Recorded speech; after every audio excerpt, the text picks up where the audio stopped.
afternoon. It is Thursday, March 19th. Yeah, I got that right. That's a good day. So this is Ellyn here with your recovery check-in for today. I want to let you know, we're going to continue these, every day at noon. So 7 days a week, while we are in this kind of situation. These are going to happen every day, so you'll be able to kind of get a little recovery lesson, message, nugget every single day. So a couple of something new that's happening here in Hancock County is Blanchard Valley Hospital has released a triage kind of hotline. And so triage is just kind of a fancy word of being able to sort out people's needs. So if you are someone that is experiencing what you believe to be symptoms of COVID-19, there's now a phone number that you can call. I almost said phone line, which isn't a phone line. Okay, a phone number that you can call, and it's going to be answered by a nurse, and they'll kind of ask you the pre-screening questions, and then if you meet criteria, they're going to direct you on those. Or set up a tent outside of Blanchard Valley Hospital to kind of help with those efforts. So you can find all of that information and more at hancockhelps.org. So we'll make sure that we include that link in the comments of this video once it's kind of posted and on Facebook Live-y. So those are just kind of some of the updates that are going on. Over the last couple days, we've talked about several different things. We've talked about boundaries with media and whatnot. And I want you to know that if you're really struggling with turning the news off and turning the media off, but you still want to stay informed, use Hancock Helps. We update that website with the most recent information every day, multiple times a day. So when there are announcements from the governor's office or the city of Findlay or Hancock County health officials, that kind of stuff, we're gathering and sifting through all that information for you, so that way it's coming from a reputable source. So if you're having trouble turning off those other things, maybe just focus on Hancock Helps, because all the information that you would need locally and also with some statewide and nationwide information, it's there for you. So it can maybe help you keep some of those boundaries in place. So as always, I want to start with kind of a gratitude moment for today.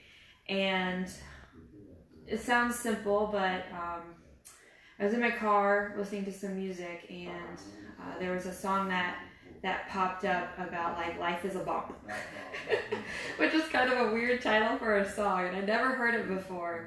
But it kind of hit home with me, because it was talking about don't let your mind make a pebble into a boulder. And I was like, oh snap, that's a thing. So I'm grateful that song popped up. It was the universe, God, higher power, however you want to phrase that. For me, it's the universe kind of sending me a message of to not let my mind make a pebble into boulder. Because the anxiety levels can be high. There's some people that are managing it really, really well, and that's awesome. It's super great. There's other people, who maybe are struggling with some of that anxiety levels, struggling with some of those feelings, and that's okay. That's not a judgment thing. It's neither good nor bad. It just is. Okay, when we take kind of that judgment out of that, we can really deal with and handle what is. And so today we're going to talk about anxiety, and we're going to talk about sleep. And we're going to talk about just some real concrete ways to help cope with life right now. All these things are kind of building on one another, and it's just kind of reinforcing all these recovery skills. So when it comes to that high anxiety and kind of feeling stressed, yesterday we talked about a support system, having those 5 people. You may need more than 5 people now, and that's really okay. But find a support person that you can talk to and talk feelings. As a society, we sometimes aren't the greatest at identifying our feelings, talking about our feelings, being open with another human being and saying like, hey, I'm struggling, or hey, I don't know what to do right now, or I'm feeling anxious right now and I don't know why, or hey, could you go to the grocery store for me, because right now the grocery store is just too much for me to handle.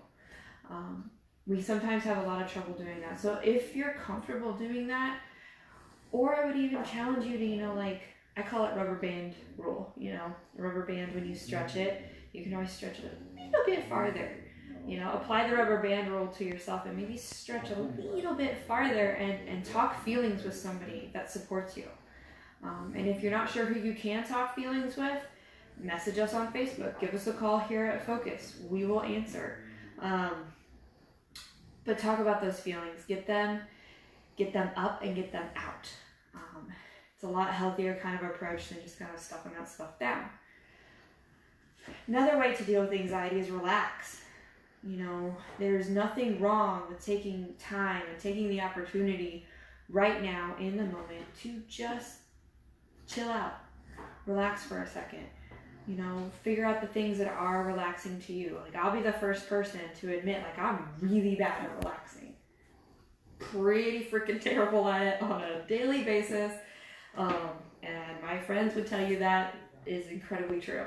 But I'm finding myself, I'm forcing myself, I shut off the media, by 9 o'clock every night, and if I have trouble with that, I text my supporter and say hey, I'm shutting it down at this time, so they can help support me. Or if they, then see me on Facebook, they're get off of that Facebook, but find ways to relax, whether that is painting your toenails or lighting a lavender candle and relaxing with the lights down low, or whatever. Listening to a meditation app. There's some cool apps out right now that are offering some free bundles for people. So we're going to gather some more information about that and post it as well. But do something that's relaxing to you. If you have animals, maybe it's pet your dog or play with your cat, pet turtle, fish, whatever. But do something relaxing. Do something that helps you just kind of unwind. And then also when it comes to anxiety, stick with the basics. Breathe, eat, and rest. I'm not going to say sleep, because sleep right now can be hard for some folks. And we're going to talk about that in a second. But breathe. At times of high anxiety, people have a bigger tendency to breathe through their upper chest than actually through their diaphragm, which is the lower part of your lungs where you get lots of oxygen. And in order for your brain to function the best that it possibly can, it needs all the oxygen that it can get. So a really easy way to see if you're breathing through your belly or breathing through your chest is to just put your hand there and breathe. So if you're breathing through your belly, the hand on your belly will go out. So you should be able to feel the air filling all of your lungs. So just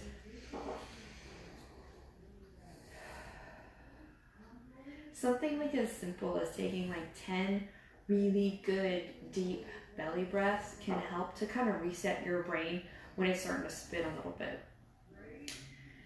Eating, important. One of my friends at the end of the day, we were talking, I realize now that I kind of forgot to eat yesterday. Yeah.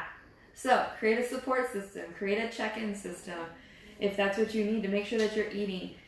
Eat food that is nutritious for you, that's good for your body. Fuel your body and fuel your brain with the best things that you possibly can. And then rest. Rest is good for anxiety. So if you're a person right now that sleep is evasive or elusive or just not happening, or not happening in the way that it usually does, that's okay. Set time out of laying on the floor, laying on the couch, and just chilling out. I've gone so far as I would put pretty pictures on my ceiling, and hope that they wouldn't fall down on me, but put them on the ceiling just so I had something to capture my brain a little bit and to stare at, something that was pleasing to me, whether it was a picture of a forest or the beach or whatever, so I could lay down, rest my body, and give my brain a break. So think about ways to incorporate rest in your day. You know, pace yourself. So those are some ways that you can kind of help with that anxiety. So talk about feelings with a supporter. If you're comfortable, make time and purposefully and intentionally relax. Breathe well, eat well, and rest well. So I want to take a moment to like transition into sleep. I've heard that there's quite a few people right now who are struggling with that whole sleep thing. Emo SMS. Let's talk a little bit about how you can set yourself up for some success when it comes to sleep. You know, yesterday we talked about structure and routine. That applies to sleep big time. You know, one of the best things that you can do for yourself is to establish what they call a sleep routine. You know, so you're following the same steps every day when you go to bed. You know, it's the same order that whether you drink your glass of water before or after you brush your teeth, that you keep that consistent every single day. So making that sleep routine, whatever that might involve for you, including, you know, unplugging from media for like an hour before bed. Turn it all off, turn it all down. Might include, you know, you even turning on a lamp and turning off the lights in your house so the lights are a little bit more dim.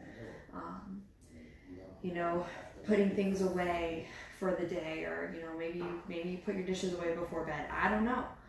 But making that routine, whatever you can consistently do. And it doesn't have to be like a really long routine. It could be a 3-step routine. You know, like my routine immediately before I go to bed is I drink some water, I brush my teeth, put my phone on the charger, and crawl in bed. Like, that's it. That is my routine.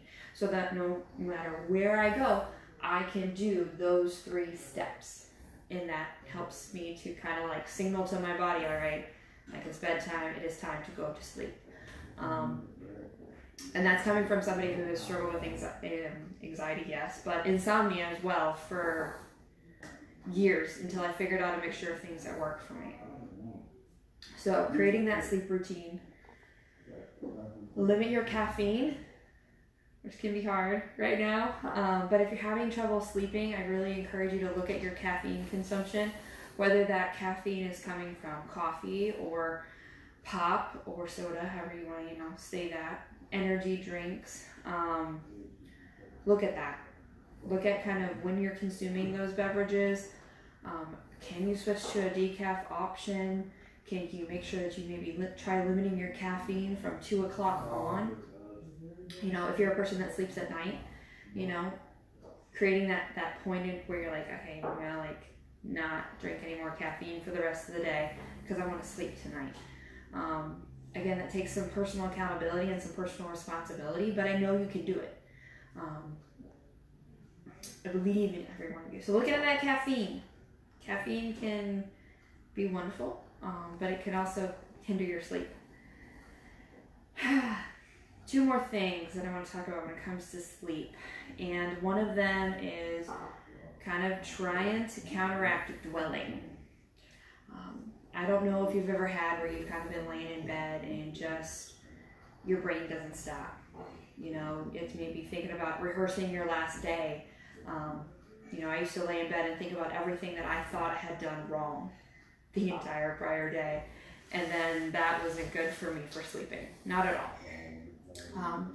You know, sometimes I would find myself laying in bed thinking about everything I needed to do tomorrow or everything that I would start worrying about. I learned that I can't watch certain kinds of movies before I go to bed, you know, because if it's some big worldwide problem, I'm going to be thinking about that some big worldwide problem, whether it's, you know, child hunger or what's going on now. Like, I'm going to be thinking about that when I try to go to bed. So I've learned those things about me, and so I've had to. And so one way that is really supportive to reduce how much you dwell on stuff is one, knowing the things that kind of like stress you out and cause you to dwell on them.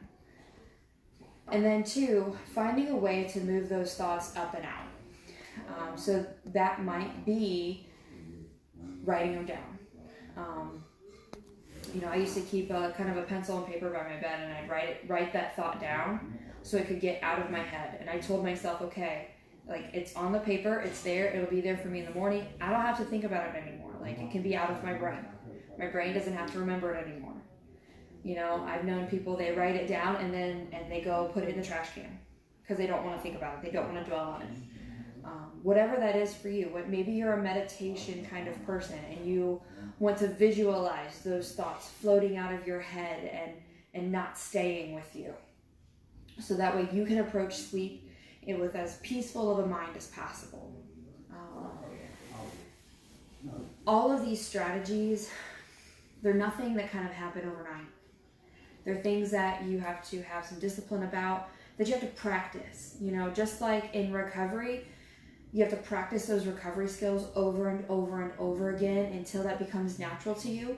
Same thing with managing your anxiety. Same thing with managing your sleep. I've had to practice those routines over and over and over again so it becomes a habit, and so I encourage you, try it for at least 3 to 4 days before you're like, this isn't working for me at all. I really am a big fan of even trying it for a week. Give that a go. If you're laying in bed though, and you're not asleep,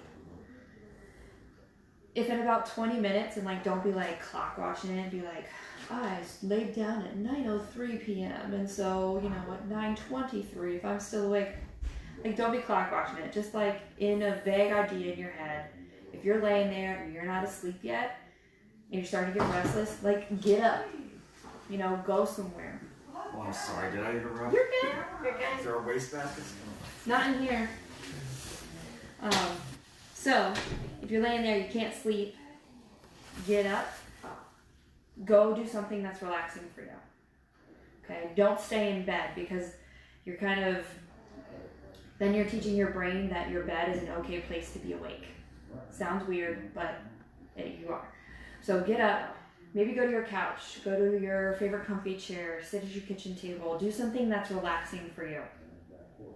And by relaxing, I'm not saying turn on the TV and then watch a movie for 2 hours. Do something that's very low key, that is relaxing for you. Whether that is maybe you make some tea and you sit there and you hold that warm mug in your hands and you just sit there. Maybe you like to read, so maybe you get up and you have a book or a journal or something like that. Do something that is low key, low activity, that's relaxing for you. Do that until you're sleepy and go back to bed and rinse and repeat. Okay, so if you're laying there, can't sleep, been about 20-ish minutes, get up, go do something relaxing, do that till you're sleepy, go back to bed. Okay, most people find that if they do that kind of thing, within a week, they're sleeping better. Because you're trying to train your brain that bed is for sleeping. Okay. So those are some tips to try to help you maybe sleep a little bit better right now. So it looked like I had to sneeze and he tried to hold it back, so it was kind of funny on my end. Oh shoot.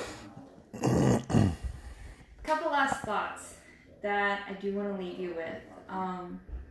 A lot of people have been talking about their physical health, and we've had a lot of physical health concerns. I want to remind you, though, that your mental health and your spiritual health, and even your recovery health, is just as important as your physical health. So take super stellar good care of yourself, mind, body, and soul, during these really challenging times. Keep your hearts and your minds resilient. Know that there are people here for you. Know that you are not alone. Know that you can reach out to us and we will get back with you. We'll message you back, we'll call you back, we'll email you back. We are here to support you. These are unprecedented tough times. in many, many, many, many ways. So I just want to encourage you, be gentle with yourself. Take very good care of yourself. Take very good care of those people that you love. And stay resilient. So if you have any questions, any topics that you'd like us to cover in future recovery checkups, let us know. You can always reach us by phone at 419-423-5071. You can also message our Facebook page, and we'll happily message you back. So we will see you then tomorrow at noon.